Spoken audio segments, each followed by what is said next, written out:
রাজধানী ঢাকার আবহাওয়ায় সাময়িক পরিবর্তনের আভাস দিয়েছে আবহাওয়া অধিদপ্তর। সংস্থাটির পূর্বাভাস অনুযায়ী আজ ঢাকার আকাশ কিছু সময়ের জন্য মেঘাচ্ছন্ন থাকতে পারে।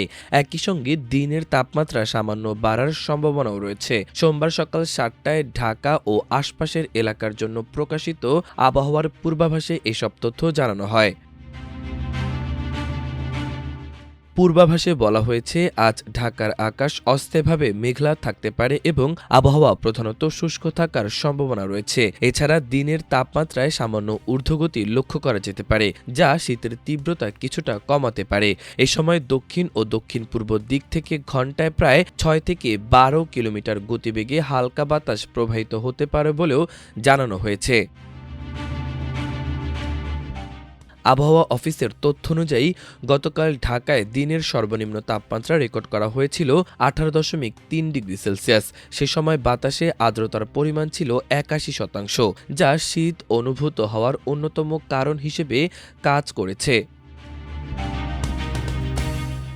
অন্যদিকে গতকাল রাজধানীতে দিনের সর্বোচ্চ তাপমাত্রা ছিল ২৬.৮ ডিগ্রি সেলসিয়াস। এছাড়া গত ২৪ ঘন্টায় এ অঞ্চলে কোনো বৃষ্টিপাত রেকর্ড করা হয়নি। আজ ঢাকায় সূর্যাস্ত হবে সন্ধ্যা ৫টা ৪৫ মিনিটে এবং আগামীকাল সূর্যোদয় হবে ভোর ৬টা ৩৯ মিনিটে। এদিকে আবহাওয়া অধিদপ্তরের সর্বশেষ প্রকাশিত সারা দেশের জন্য ১২০ ঘন্টার পূর্বাভাসে জানানো হয়েছে, আজ সারা দেশে আকাশ আংশিক মেঘলা থাকতে পারে এবং সামগ্রিকভাবে আবহাওয়া শুষ্ক থাকার সম্ভাবনা রয়েছে। পূর্বাভাসে আরও বলা হয়, শেষ রাত থেকে সকাল পর্যন্ত দেশের বিভিন্ন অঞ্চলে হালকা থেকে মাঝারি ধরনের কুয়াশা পড়তে পারে। পাশাপাশি রাত ও দিনের তাপমাত্রা সামান্য বাড়তে পারে, যা শীতের তীব্রতা ধীরে ধীরে কমার ইঙ্গিত দিচ্ছে।